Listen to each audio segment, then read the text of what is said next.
Welcome back to a best-of-5 series of professional StarCraft 2. Now, what I've got for you today is a Terran versus Terran that has been recommended by many of you over the last couple of weeks. I'm excited to figure out what this series is all about.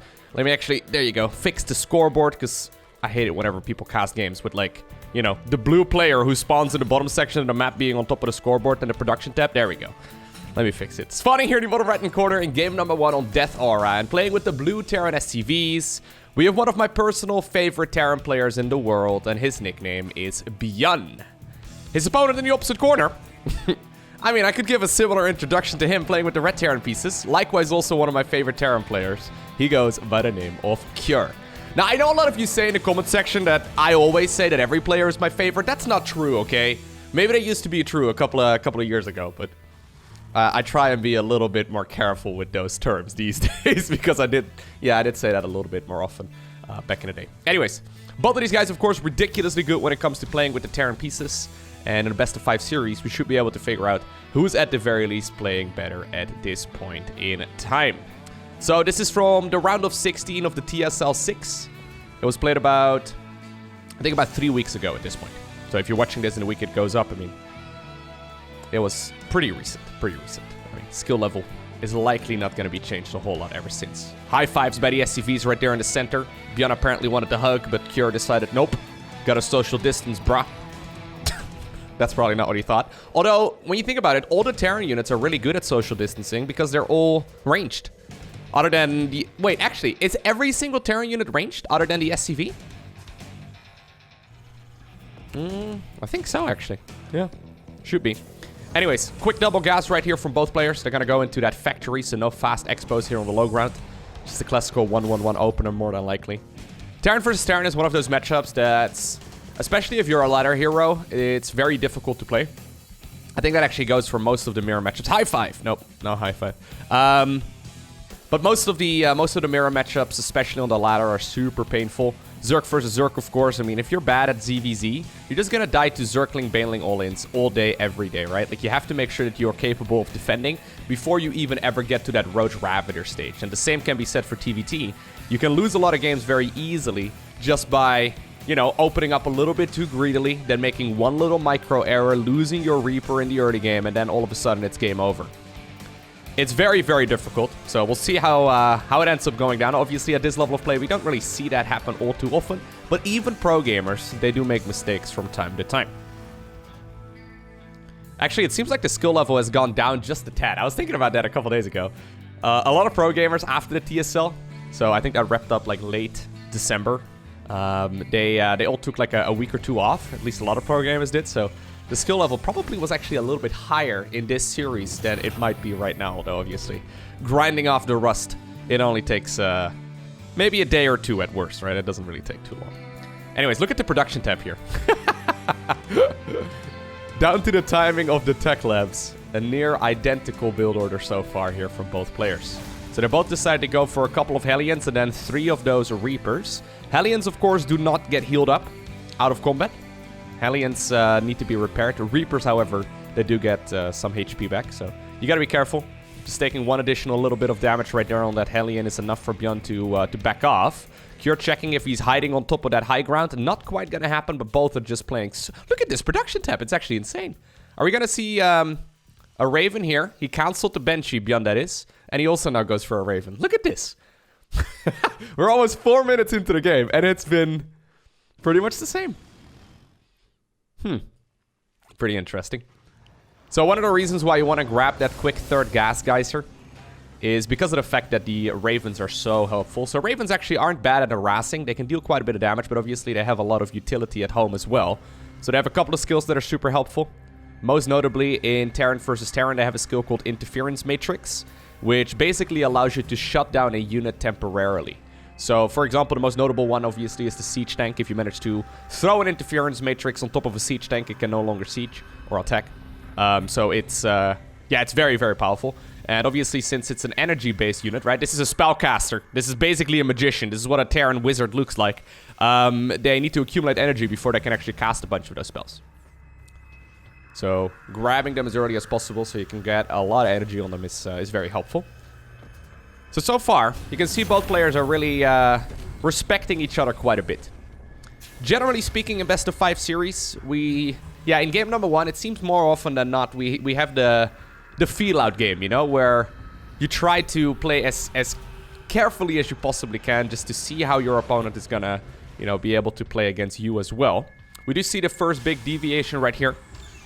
Cure decided to go for that very quick third command center, or very quick, relatively quick to his opponent anyway.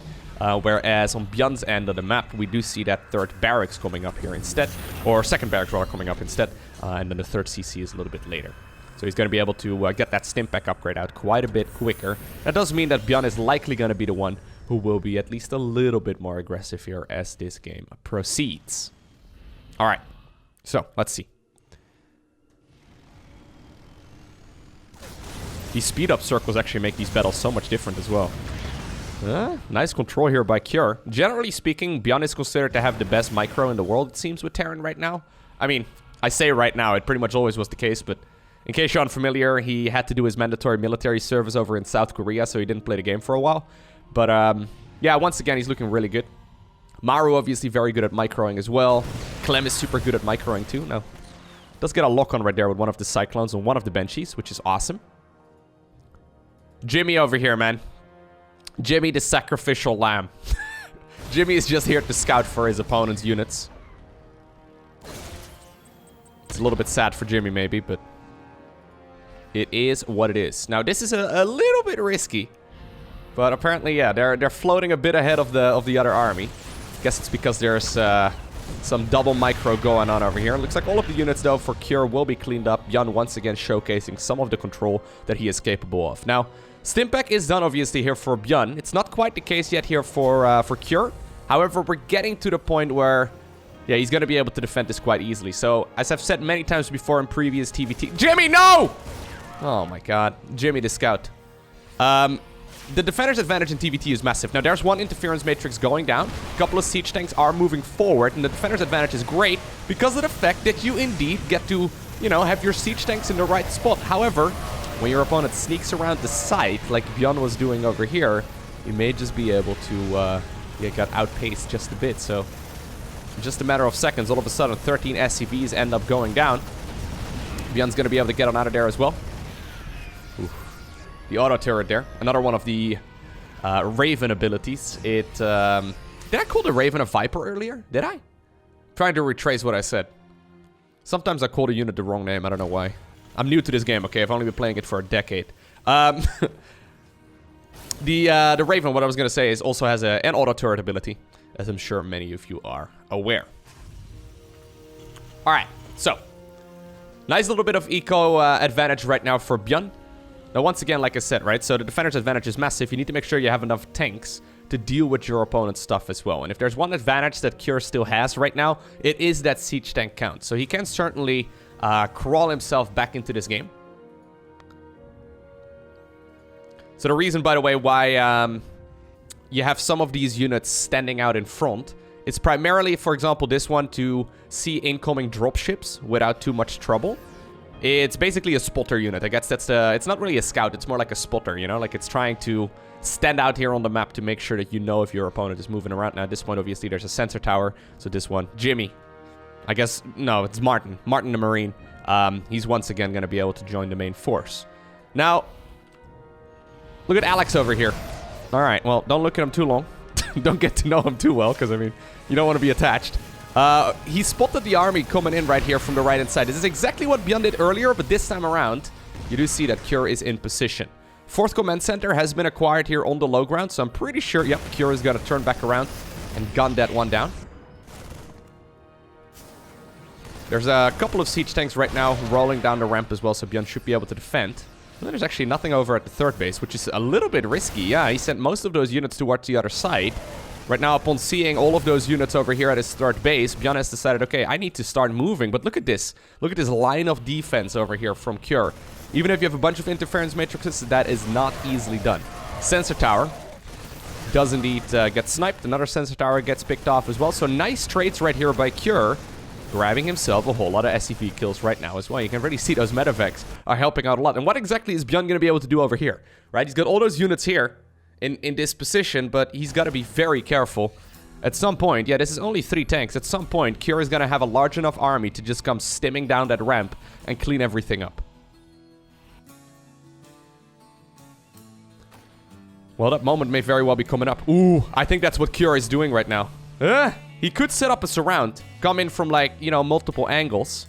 Siege tanks are unsieging. Scan confirms right now exactly the positioning. One of the tanks already interference matrixed as well. We see an anti-armor missile, or not an anti-armor missile. We see an auto turret being dropped on the ground as well. And even though ByuN manages to get quite a few of his units out, sensing the trap that his opponent was setting up, he loses a decent amount of supply here nonetheless. Ooh, wow. The majority of the Terran units right now from ByuN are out on the map. Bit of a gamble. Guess it will work out for now. Ooh, already, look at that. The Marines are dropped one at a time outside of those medivacs, and it allows the siege tanks right there from a distance to do friendly fire as well to the tanks in red. So actually, that was a really beautiful move there by ByuN. That was very close. If Cure did not respond so fast as he did, he probably would have lost like 3 tanks there extra, which, yeah, is certainly one of the ways to come back into this. Now, one thing I haven't really talked about very much yet in this game is the upgrades. So you can see right there is a slight advantage right now for Cure. Started up to 3-3 before his opponent. Looks like actually there may have been a delay right there on the +2 armor. I wasn't really paying attention to that. This is where the game gets really hectic.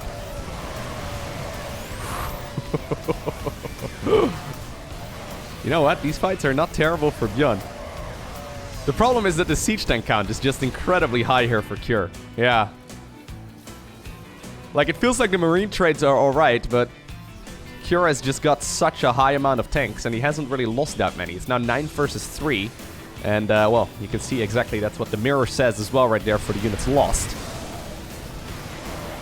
I think that Cure at this point may just be able to continue pushing with the army units that he's got. Set the rally point towards his opponent's side of the map. Send all of the reinforcing Terran units towards that location. Medevacs are mostly out of energy right now, so that is something worth noting. 4th Command Center has finished up. It's turning into a planetary right now, but it's only starting. So if Cure can get on top of that, he can snipe it very easily. At the same time, on the other side of the map, I mean, it's still pretty much mirrored, right? Because macro-wise, these guys are completely in sync.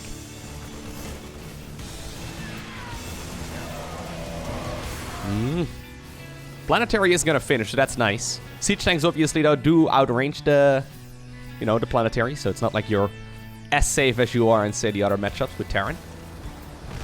Oh, wow. Oh, wow. Oh, wow. Oh, yeah. He never repaired those back up. That's 2 tanks that end up going down there for free.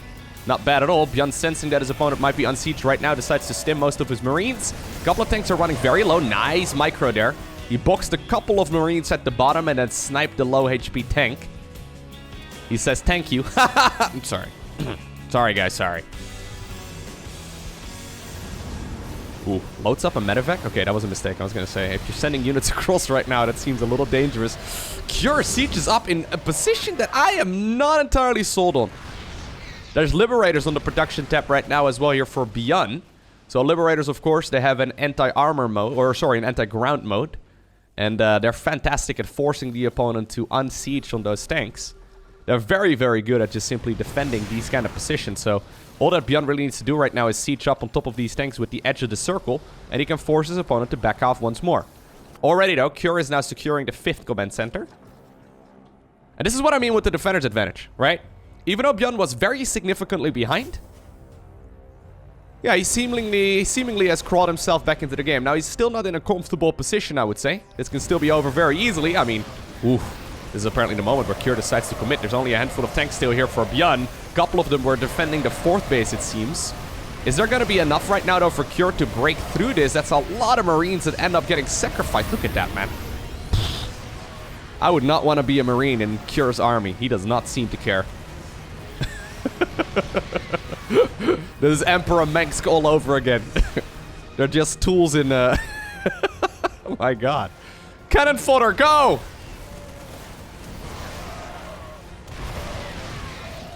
Guess you gotta really respect the training that he does, though, for his Marines, right? Like, they really do listen to him, no matter what he's telling him to do. Pretty insane. Once again, we've seen this little move before. Units are being dropped right on top of the siege tanks to try and force the friendly fire. Vikings actually tried to intercept a couple of medevacs. I think 1 or 2 of them may have gone down just now. Medevacs, that is, but the Viking also were picked off in the process. And ByuN, despite being very significantly behind, still lives. He's got his own 5th command center done right now. For some reason, he had the headspace over there to realize that he needed to make one. Because obviously Cure already made his, although he didn't know that. Marines with 3 upgrades though, yeah. They're very capable of gunning down one of those command centers very easily. Now this is where the planetaries are pretty good. There you go. You can still drop behind if you want to though. Or go to the natural, obviously. I don't know if I like this move, to be honest. Yeah, ByuN is taking the outskirts of the map, which can sometimes work out. And maybe he's going to be able to get an easy kill on one of these bases. But he's going to be cut off very easily. Matter of fact, drops right now from Cure inside of the main base. So the planetary will likely end up going down here. But, ooh, is Cure going to try and set up a massive surround? Or is he instead going to go for the counterattack? No, he's going to go for the counterattack. Medevacs in the main base will be cleaned up here. Planetary also got cleaned up. Most of the SCVs are sneaking away. But at the same time, the majority of Cure's army right now stims up the ramp, forces the evacuation of the 3rd base. Ooh, this becomes a very weird... I actually like this decision here from Cure. It's smart. This becomes a very weird base race scenario.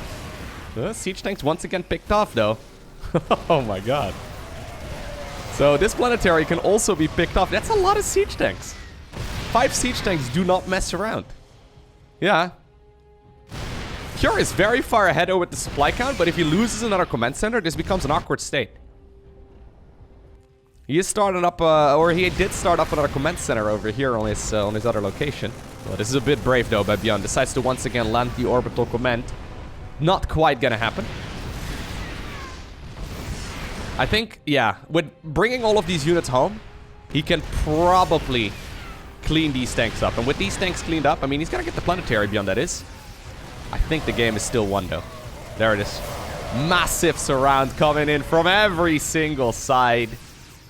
ByuN at this point, with his back against the wall.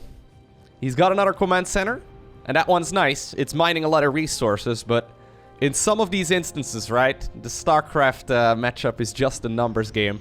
We are now seeing like a 70 supply advantage right here for Cure. He's ahead in upgrades. He's ahead, actually, no, yeah, he's slightly ahead in upgrades too. But he's ahead in upgrades, in army, in eco. He's ahead in every single way. And the defender's advantage is nice, but I don't know if it's going to be enough. Well, I mean, he did go very bravely into those tanks.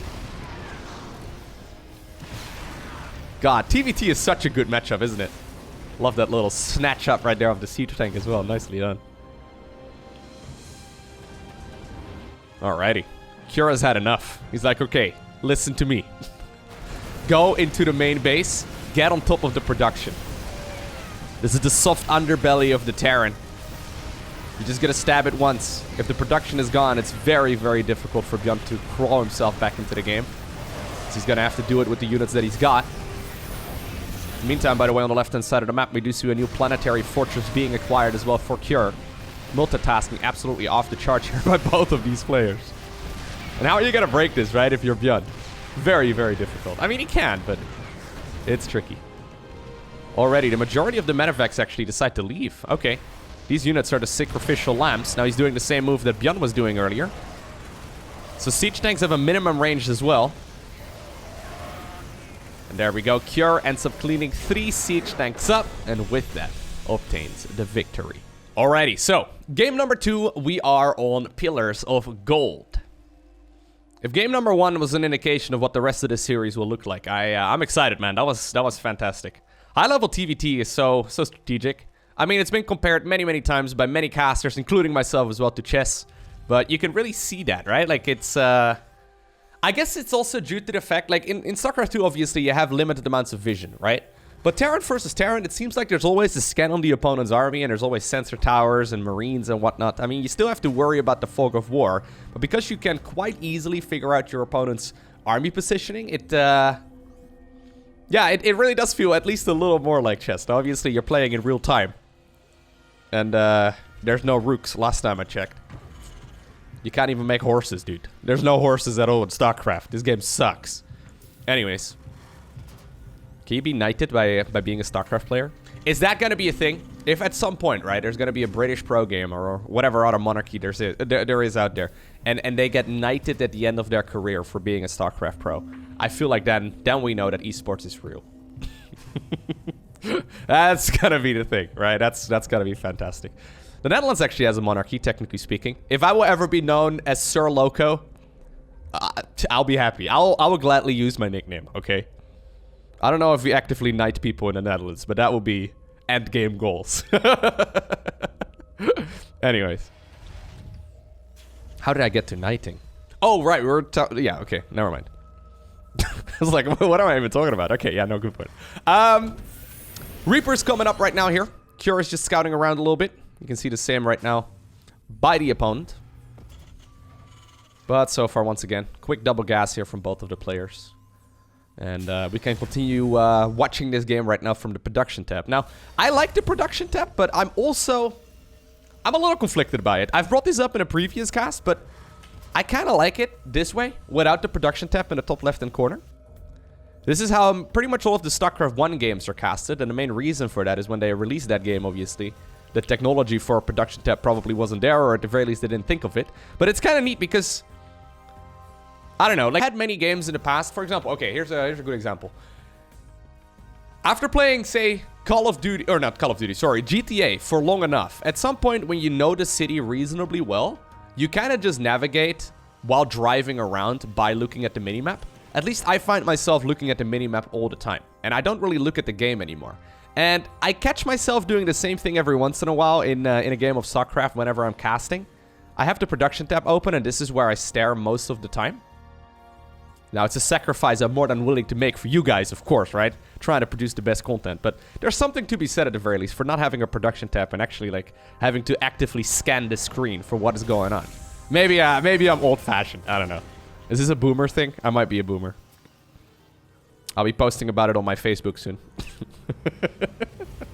I actually still actively have a Facebook page. In the Netherlands, Facebook is not really...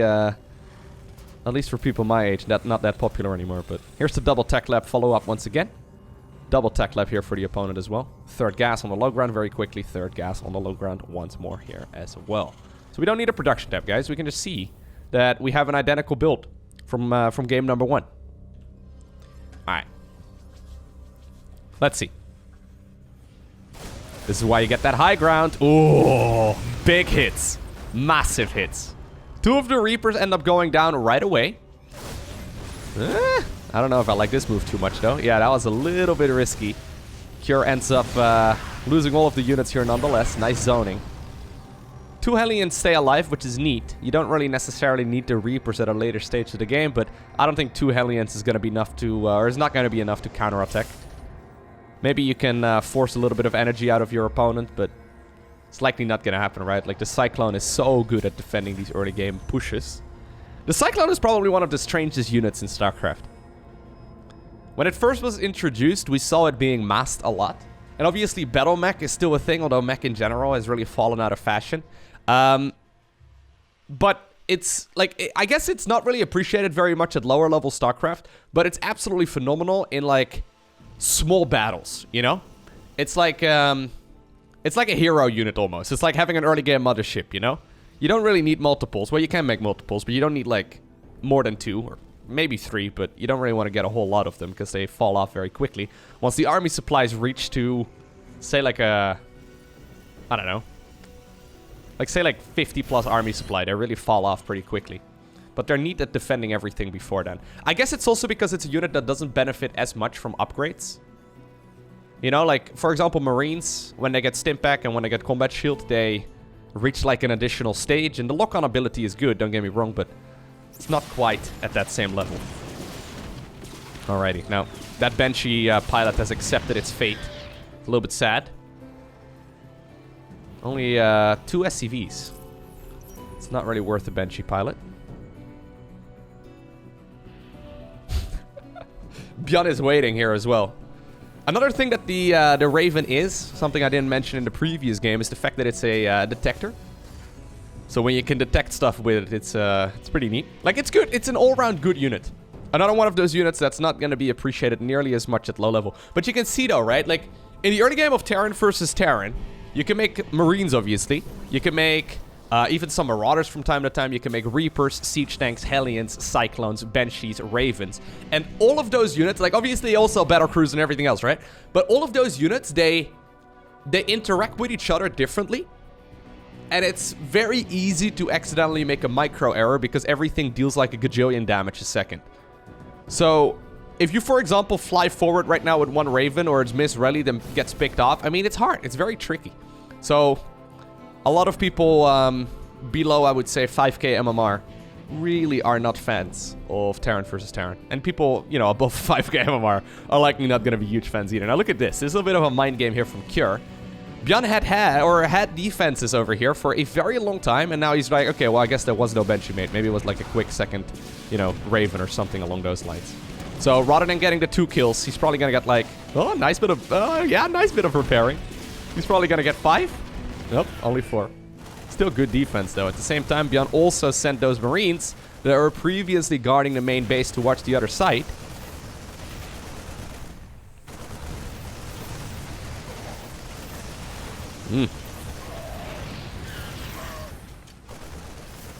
Not bad. The question is, though, are these Marines ever gonna go home? Like, these people have families. Well, I don't think they will. But at the very least, they're getting 11 kills here in the process. And almost getting one of those Cyclones here as well. At the same time, ByuN actually moved forward. Wasn't really paying attention to the rest of his positioning. Felt like he was focusing a lot of attention there on those Marines. But of course, it's ByuN. Fighting one fight at once. That's ridiculous. That low HP Cyclone, though. Look at that guy. There you go. Grabs an additional siege tank. So that bit of micro there from Cure inside of the main base. Very helpful. Even though ByuN threatened to do another one of those moves that we saw in game number 1. Didn't quite work out nearly as well this time around. Third command center, though. Acquired here by both players.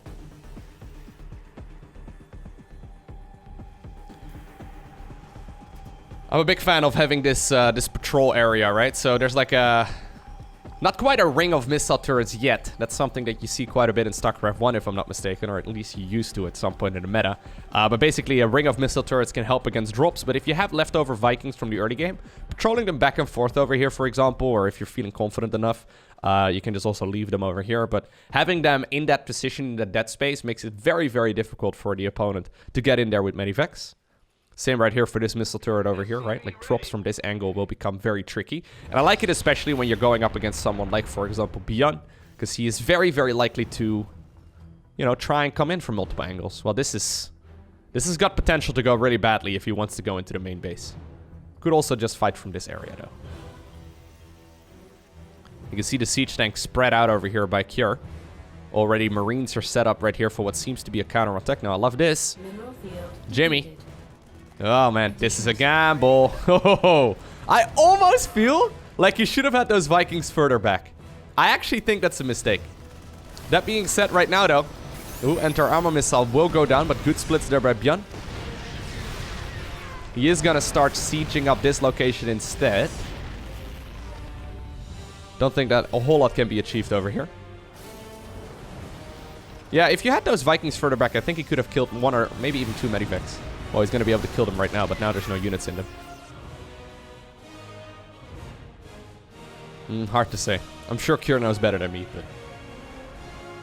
Alright. The rest of the Terran army, though, marching forward. No Medivacs for these guys, but they did find a bunch of shields in their backpack earlier, which is neat, so they get additional hit points. Fourth command center will be made here as well very shortly. Alrighty. Besides, by the way, the 1-1-1 openers and the wide variety of units that players can go for, there's a lot of cheese in this matchup as well. None of it as we have seen so far, but... Oh, really? Oh, God. Yeah, no. Love the Liberators, man. So these Liberation Zones are awesome. It's, besides the fact, I guess, that, like, Marine... Siege Tank Medivac is the base unit composition. The player with air superiority, so the player with more flying units, like for example Vikings, can transition towards Liberators comfortably, right? And these Liberators make it impossible to siege up. They deal a lot of damage to ground units. And obviously if you make, you know, too many Vikings and too many Liberators and not enough Siege Tanks and Marines, you might just get outstimmed by your opponent with a bunch of Marines. But it's, yeah, it's a very difficult balance to strike. It's like the most complex yoga pose is what I'm trying to say, okay? You have to like cross both ankles over each other while then standing on your head. You gotta do a little twirl in the meantime as well and make sure you're going at a consistent speed while never letting your hands touch the ground. You know, like, it's very... it's complex is what I'm trying to say. It's like, hold my beer, Lowko, I got this. Right, alright, okay, sure. Medevac drop right now goes down in the natural right here of Cure. At the same time, ByuN also does have a big army over here. I think that that 4th command center is basically toast. Yep. That one will be picked off very nicely. And this is what ByuN is always looking for, right? Even though there's a Medivac over there, wasn't quite enough to intercept that drop. Killing a full command center, though, is fantastic, but massive anti-armor missile goes down here as well. Anti-armor missile basically makes it so that all of the units that are covered in the orange paint right now will take additional damage while that is active on them. Another one of those Raven abilities. This is a huge move, though, by ByuN. Kills 25 SCVs, kills a command center, and he's now effectively got his opponent pinned back as well. Look at all those useless siege tanks, right? They're sitting there in the back. I mean, I don't want to call them useless before they take it personal, but it's risky. Now, I love this, actually. He brought an SCV to build a sensor tower. That is neat. Never really see that. Well, at least, you know, I haven't cast on a whole lot of TVTs recently, but that is neat. So you can see the movement right there of his opponent, so he knows when they're coming down. Reinforcing Terran units right now, moving on over towards the sandwich location. ByuN is the bread. Cure is the, I don't know, whatever you like to put on your sandwiches. Already though, top left-hand corner. 5th command center is being acquired here by ByuN, so soon we're talking 5 base versus 3. And at that point you can start taking very inefficient trades. The Marines, eager to use their stimpak drugs, decide to stim on forward. I guess they needed to because of the fact that the opponent right now is breaking down towards the low ground. Breaking the low ground is good. Command center will live, I think. Oh, no, it won't. Never mind. SCVs were not in time right there to repair it. And all of a sudden right now, Cure has been knocked back to like 2 base eco. I don't know about you guys, but 2 base, last time I checked, is less than 4. Soon to be 5. So, what Cure needs to do right now is pull a rabbit out of a hat. Maybe he's a magician, but this is the army that he's got and the army that he's got to win with. He's got a good amount of units, though. Not to be underestimated at all. And as a matter of fact, right now, he's at 136 army supply over his opponent's 124. So he does have the bigger army. It's just that he's not mining a whole lot. And ByuN is reinforcing this very, very rapidly. Even adds on additional command center, or additional barracks right now with additional reactors, too. So he's going to be able to pump out 6 more of those Marines at once. Cure decides to sit back for now. Oh, my God. Well, I don't know if it's the best move, but if ByuN decides to stim in and try to kill all of this, that would be a mistake. I think. That is 5 siege tanks, man. There's like 3 more over here on the back. Yeah. ByuN is too split up right now. I actually am... I'm not entirely sure that this is the best move. Okay. Decides to counterattack with the army on the left, it seems. That does mean, though, that the army right here from Cure can start dealing a lot of damage. There's nothing over here to kill because you already killed the command center earlier, man. Maybe the main base could have floated over, but here we go. Oh my God. I am not sold that this is the best move here from ByuN. He could go into the main base and that's fine, right? Not a bad idea. But I feel like he's going to lose the bases over here for sure. If he does it this way. The couple of Liberators here are massive as well. I think he needs to go home with these units. Well, Vikings get picked off. Oh, he unsieges all of the tanks and tries to get him on top of the ramp. There you go. Very brave move right here from Cure. This is the moment that ByuN decides to pull the trigger, but... Oh my God. Is Cure doing this? I think Cure actually may be doing this. He just killed... Oh my God. The tank count, once again, right? It's just like from the previous game. He's now up to 15 siege tank. Or siege tanks, plural. There's a bunch of them inside of the main base, obviously. So it's not like they're all on this side of the map. But Cure is broke. I mean, he still actually has quite a lot of resource. Oh my God, no way. Cure, you absolute madman. ByuN is coming home with the majority of the units. Well, not the majority, actually. I think that's about half the units that were moving out. Oh my God. If Cure can break into the main base, he can actually break his opponent. This is not enough units, I don't think, to really go in for a counterattack, right? I mean, there's only one siege tank over there. Those Liberators, look at them. Every single time they're moving forward inside of the range right there. And this makes it very difficult for ByuN to break out. Oh my god. No way, Cure. You absolute madman. Cure is looking real strong in these macro games, even though he took a lot of damage earlier. His decision-making has been on point. Here we go, though. This is the moment that ByuN apparently decided it was time to go. You know what? I think there might still just be enough. There's a lot of reinforcing units right now coming up here for Cure, but keep in mind, there's still no bases, right? There's still nothing. I don't know why he hasn't floated over the main base towards the third, though. I guess he's... Yeah, he's got... Oh my god, look at that. I was gonna say, he's got a decent amount of workers. He's gonna make that move right now, but... I don't think Cure was assuming that this game was gonna go on after that, you know, main army. Insane. ByuN is still harvesting more resources, right? Top left-hand base has also finished up. That's, yeah, no. I was gonna say, that's a little ambitious right there on that Liberator. Oh my god, well, here we go. Cure once again decides to pull the trigger. One siege tank over there dealing a lot of damage. The Concave once more beats the Convex. A couple Marines are still left over, so Cure could start heading on over towards the opponent's main base.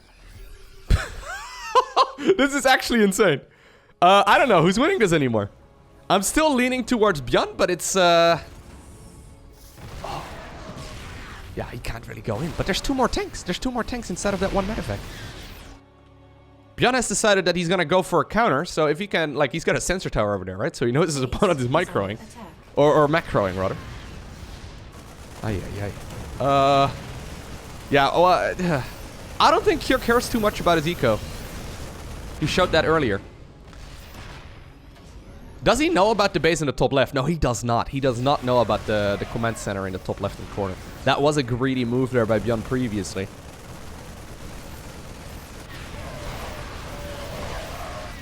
My god, TVT is so sick. Right now, though, since there's like no Marines left over, ByuN could go for that little move that we saw earlier when you unload one Marine at a time on top of your opponent's siege tanks. I can't believe ByuN had the guts, though, to counterattack with this many Marines. Like, maybe one medevac, sure, but... Nah, he did the right thing. Ay. Reinforcing units right now for Cure are marching once more through the center of the map. There's nothing really defending other than one siege tank and Jimmy and Martin. They reincarnated, in case you're wondering. Oh, alright. ByuN has decided that it's coming, or he's coming in. There is a revelation right now, apparently, as well, because there's no command center remaining anymore here. Oh, that's a lot of Marines, though. No, it's not enough. There's a siege tank over there in the back. And ByuN just narrowly escapes defeat here in game number 2. Alrighty. So, game number 3 takes us to a romanticide, and would you look at that. ByuN made a name for himself a couple of years ago by being the guy that single-handedly got the Reaper nerfed. No one was nearly as good at microing those Reapers as he did. Or as well, you get what I'm trying to say. He is still very, very good at controlling those little bad boys, even though they got nerfed. For those of you wondering, it mostly was a nerf to the KD8 charge, which I then also learned was called KD8 charge. I thought it was the Reaper grenade ability, but no. Apparently it's got a name. Don't know if it's going to be Reapers, though. Doesn't have to be, but... I mean... This is one juicy jump-up pad, right? That's a nice location. And he does start up a gas already. Now, one thing, obviously, that you always got to keep in mind about Marine play... Or, sorry, Reaper play, or any kind of cheese from Terran in general, is that they don't really have to commit that hard, right? You can always just go ahead and, transition out of this pretty easily. So the requirement in order to transition towards a factory is having a barracks out on the map. And the requirement to have a barracks out is to have a supply depot. So it doesn't really matter where the barracks is. As long as you have, you know, a barracks somewhere, you can build a factory over here on top of the ramp, make like a wall of or something along those lines. And then you can still just defend against your opponent's counterattack after they, you know, settled the oh my, wait. Okay. Well, that's ballsy. Is this gonna be Marauder cheese? I guess so. Cure is scouting right now with an SCV. I haven't watched a whole lot of Terran versus Terran recently, so maybe this is a common occurrence, but I highly doubt it. So Cure right now gets to the other side. Now this is another part with, you know, the barracks unlocking the factory and stuff.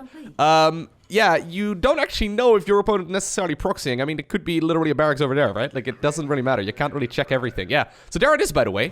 Marauders inside of the main base. He just... Why did he cancel Concussive Shell? Ooh, okay. Was that a mistake? Maybe he really wanted to start up the factory. No, I don't think that was a mistake. I think he just really wanted to prioritize the factory over there. What a strange game here already. Secure must realize right now as well that something is not quite right. He starts scouting around. Judging by the way that Cure is responding to this, that is not really quite your normal game of TVT. Now, concussive shells basically makes it so the Marauder shells, the ones that they're shooting right here, slow down. Oh, there's a nice little nuke over there.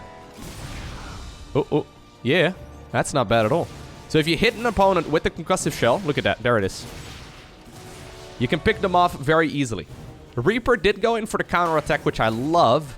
So Cure can start dealing a little bit of damage on the other side.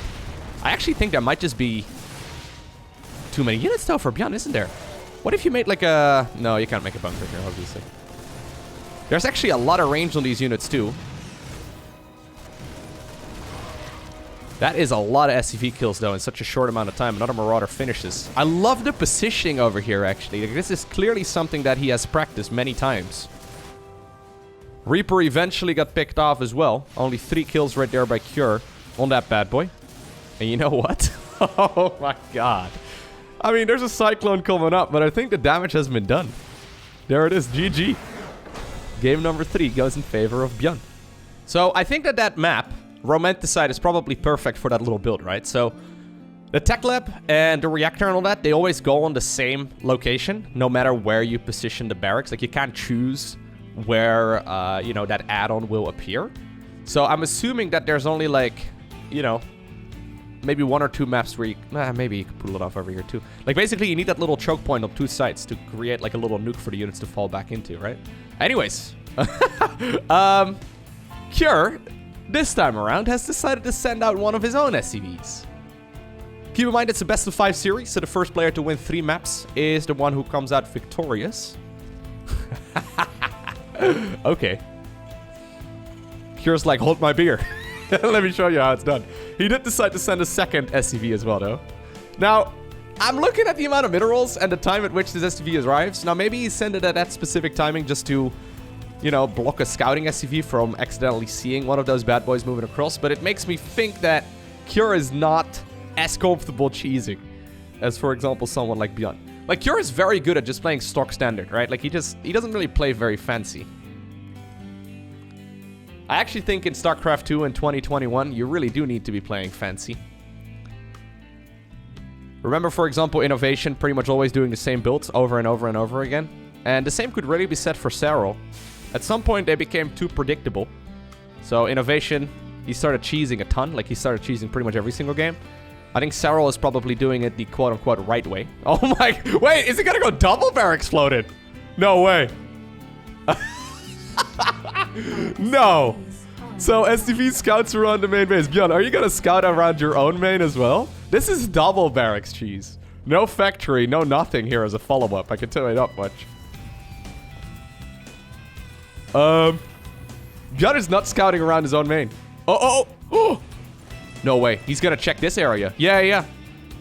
Whoa, no, he's not even doing that. Like, he doesn't know where the opponent's barracks are. Oh my god. That is so dirty. Proxy Marauder cheese. Sure. After phenomenal macro games in game number 1 and 2, this is where we're at. Don't tell me that guy's stuck. No, he's fine. This map is easily defended right here with just 1 bunker, right? So ByuN is probably feeling pretty confident. He's now also going for a Hellion over here. Oh my god. Yeah, the Hellion indicates that he's really assuming it's going to be Reapers. Hello. See me coming marching out there with the boys. Out of the fog of war. All of a sudden Marauders appear. Alrighty. Look at the range on those guys as well. You never really think about Marauder range so much, but they have some phenomenal firepower. Now, I guess this little nuke is not nearly as good. Like, this little choke point over here is not nearly as good, but...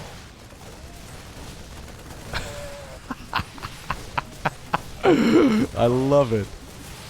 Oh, yeah. You can create your own locations, I guess, pretty easily if you go double Marauder cheese. Now, once again, really good control here by ByuN, right? Like, ByuN is really good when it comes to microing his units. Like, he's purposely not microing his Marines, because it doesn't really make a whole lot of sense, I guess, but... Ooh, that was sexy. It's like a Warcraft 3 game now. But... I think the damage has been dealt, right? There's no second command center here for ByuN or anything along those lines. There's a Widow Mine coming up right now, which, whoop-de-doo, it's not going to do anything good for you. Like, it's nice, don't get me wrong. If you can get an explosion, it's good, but... It's the cross my fingers and hope it's going to work out defense, which I'm personally not a massive fan of. Now, I guess if you can get... Yeah, you know what? You can micro. You can send them into that choke. So that's good. Yeah, well, the Widow Mine's only going to fire once. By the way, in the meantime, there is a Liberator. I actually wasn't really paying attention. So the starport was proxied there by ByuN. One Liberator actually denying all mining time. Oh! I wasn't paying attention, actually, at the fact that he was making a freaking starport on the other side of the map at all. I know some of you were probably pointing at your monitors and already shouting that I'm blind or something, but... this one Liberator, actually, is absolutely phenomenal. Now, there is a... there is a Cyclone coming up. So the Cyclone is neat, but yeah. So ByuN obviously realized that there was a Cyclone in production there for Cure. And even though he denied his opponent's mining time there for a little bit, he had no more main base to really call home. Oh, with that, he decided to tap out. Alrighty, so final game in this best-of-5 series. It will take place on Oxide. No shenanigans so far. Both players making a supply depot. I want to see a 30-minute long epic macro game where the whole map is mined out. I also want $1 million from Santa. I also want you to subscribe to my YouTube channel and hit the like button down below. I mean, we can only wish, right? We can only dream. Takes like 2 seconds, though. I mean, if you haven't already, I highly recommend you go ahead and do so. Because maybe this video gets picked up by the YouTube algorithm, which would be neat. Because then, even though, you know, people have said that StarCraft 2 is a dead game since 2011, like literally, maybe we can even grow StarCraft a little more in 2021. It's actually kind of awesome. The fact that people are still watching this game, like, it's my favorite, right? Like, I love this game, but if I, you know, if I couldn't pay the bills, I wouldn't be able to watch and play it as much. But the fact that you guys watch this stuff is pretty neat. It's by far the best game, right? Like, come on, there's nothing really even that close. Anyhow, that's a debate for another time. Let's see where this game is gonna go. So, orbitals here, obviously from both players very soon. Soon. Soon. Maybe a little bit too quick. I used to spend a bunch of time in Scotland back in the day. Soon is sometimes it slips through the cracks. Anyways. Scouting right here. Both players probably, you know, sighing for relief right now. They're like, okay. Don't have to scout around my own main base to see if there's maybe a barracks there. Making marauders and, you know, researching a freaking concussive shell research already. SCVs, go back again. Basically in mirrored locations right here on the map as well. Just double checking if there's any shenanigans, but so far it looks like everything is going to be a-okay. So, double Reaper, probably, or triple Reaper here probably, and then 2 Hellions.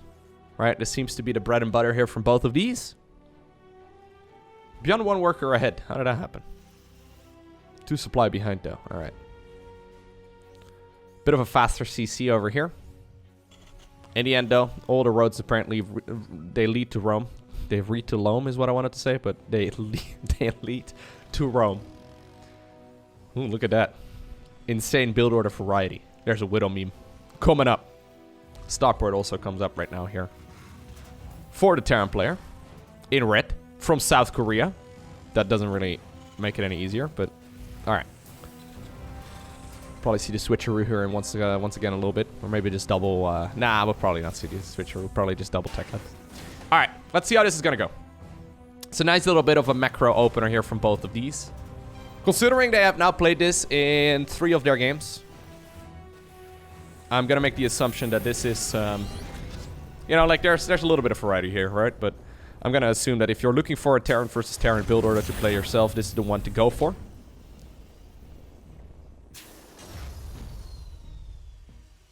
Cloaking Field starts up. Like, it's just a nice all-round, you know, approach. Doesn't really put you at any specific risk. One thing you do want to make sure you do as well in the early game is make sure you control that high ground. So say, for example, Cure would come, you know, rolling up here with his units. You're always going to get the first shot off if you have the units standing on the high ground, just like ByuN is doing over here. Because they have, you know, vision a little bit quicker than the opponent, because they have to first see the top of the ramp, and the range is higher than that. Small move, but very important.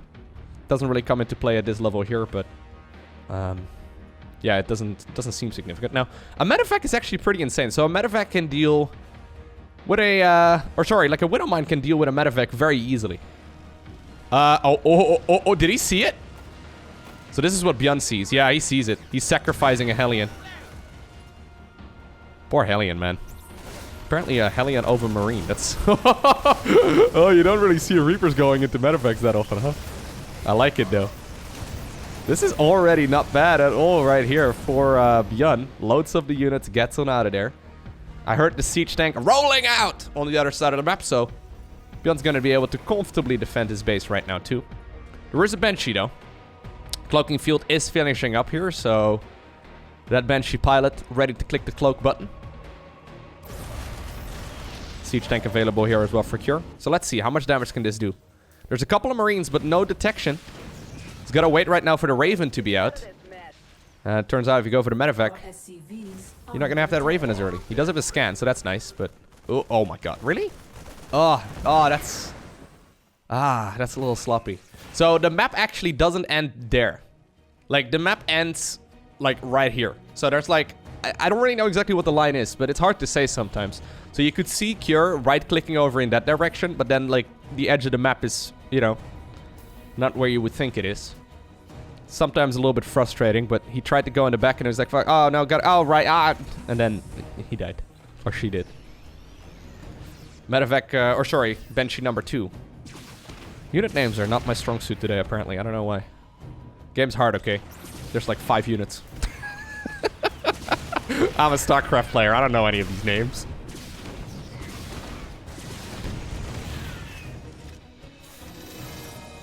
Still a decent amount of kills, though, all things considered. And we should be able to transition right now towards the mid-game without any, you know, real significant changes. Nothing really too crazy. Slight advantage, I would say, right now for ByuN, though. Then again, Cure has got the command center a little bit faster, and even though both players have lost some things here and there, it's not really the end of the world.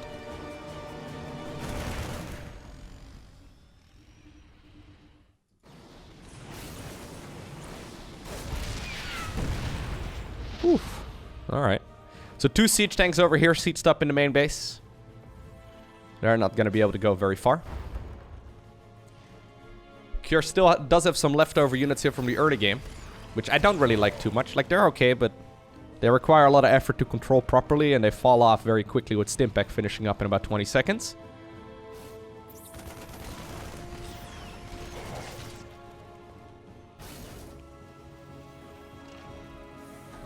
ByuN just waiting right now, knowing that there is a third command center out there somewhere. So, just having the units over in this position at this point makes it hard for Cure to expand. Cure's doing the same thing right now. Command center is going to land, though, on the more safe location. Wouldn't be surprised to see the same thing happening here for Cure in just a little bit, but he needs his units a little closer to home for now because he doesn't have quite enough yet. This position is a little trickier, though, to reinforce, right? And yeah, this is definitely something that Cure can make use of a little while later. Alrighty. So pretty passive approach here so far in this game, to be honest. Not bad. Like I said, those units fall off, so getting a pretty fresh mule is pretty good. Like a mule mines for about 200 something minerals. Depending on who you ask. I believe it's like 250, 285 or something like that. Depending on like the mineral patch distance and stuff. So getting one pretty early on at the cost of a Hellion and a Cyclone is probably not the end of the world. Otherwise, they probably would just die to Marines. So. Now, ByuN has got the majority of his units over here. This is the moment as well that Cure decides to move down towards the low ground. This should tell ByuN as well that there's a command center that's headed on over towards that location.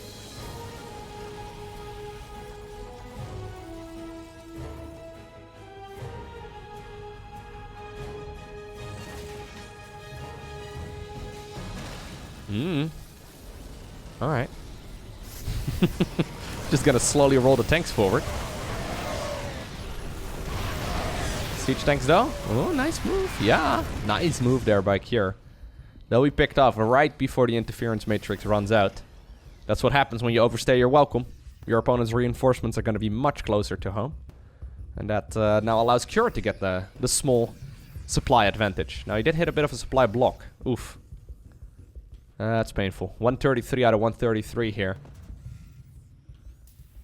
Ugh. Yeah, that really is painful. So look at the duration right there of the supply block. I know it's easily done, and I probably missed a couple of them earlier on in this series as well. But supply blocks actually are one of those things that are kind of difficult to spot if you're observing a game. Like you can stare at the bottom section of the screen all the time, right? But it's just once again, look at that. Cure is not even making a supply depot right now. I mean, losing units is a way of opening up supply too, I suppose, but it is an indication, though, that he might feel just a little bit off. He still did not start up a freaking supply depot. Like, he really needs another one. There you go. Ugh. Ugh, that's painful. Maybe it will force him to go for a fight a little bit quicker, but... Alright. Maybe there was one on the production tab earlier. I'm not... It's tricky, though. Oh, no, I think he dropped one of those little supply depot hats. Look at the little smiling star. Alright. So, yeah, that is an indication that maybe Cure is feeling just a little bit off at this point. It's one of those small moves. Like, if you're in the zone, those moves don't really happen, you know? But if you're adding, for example, workers a little bit too slow to a newly acquired gas, or you're just a little bit out of the flow of the game in general, that's when usually supply blocks tend to occur. It's not a massive deal, but it is something worth noting.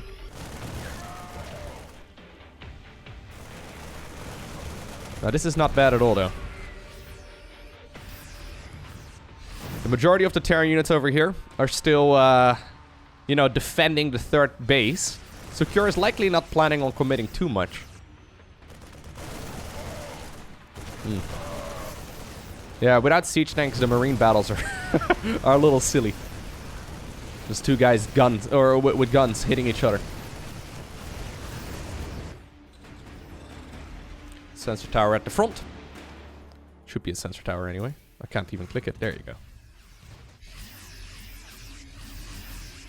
Already though, ByuN actually decided to take the fourth base on the right-hand side, which I quite, I quite like. I'm not entirely sure if Cure has picked up on this yet. Maybe he saw something earlier that gives him the indication. But I love this, like, sensor tower bait, because it makes it look as if ByuN wants to expand over here, whereas the expansion has already been acquired, right? So look at that. Cure right now putting a lot of his units in this area of the map too. He is at the same time heading on over in that location though, but hold that thought because ByuN actually is committing right now. All of the siege tanks were on siege, and Cure ends up losing a tremendous amount of his army there.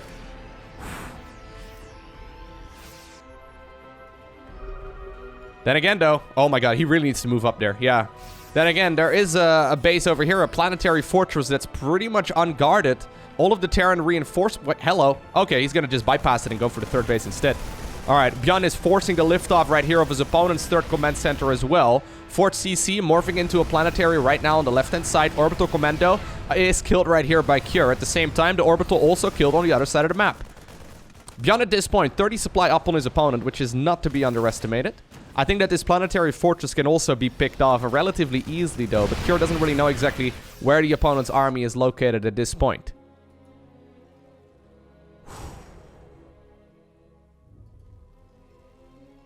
ByuN scans. Now knows that his opponent didn't take the base over here, but instead decided to go for the one on the other end. Looks like the Marines, though, were picked off on the other side. Couple of siege tanks over here with their guns blazing. Landed Vikings clean up the rest of it. And Cure, all of a sudden, finds himself more and more supply behind. He's got a lot of gas in the bank.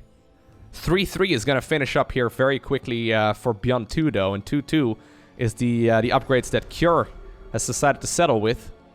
It means that the Marines get significantly more powerful in those straight-up battles. And considering ByuN has got a larger army as well, I think just simply forcing an engagement is the way to go. How many tanks are we at? We are at a tank advantage here too, actually, for ByuN. So at this point, this is certainly ByuN's game to lose. He's ahead in every way possible. Other than maybe worker count, but not as significant in this matchup, especially when you're long-distance mining. There's a line of defense over here, though, for ByuN. Or for Cure, rather. He does have 5 tanks there, ready to go. Still, it looks like this army from ByuN is strong enough to meet that one head-on, and a reinforcing army right now.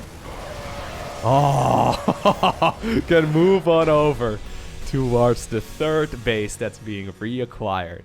And just like that, it is ByuN who obtains the victory in this excellent series of Terran versus Terran. I hope that you enjoyed watching. If you did, hit that like button down below. Like I asked earlier, it takes like 2 seconds. And maybe this video will be picked up by the YouTube algorithm. And other than that, if you really enjoyed the series, consider hitting that subscribe button so you get notified as soon as future videos go live. Today, I also want to give a special shout out to the Patreon supporters. Thank you very much for all of your generosity. But for now, I want to thank you for watching. Have an awesome day. Don't forget to smile. And I'll see you once again in the next one.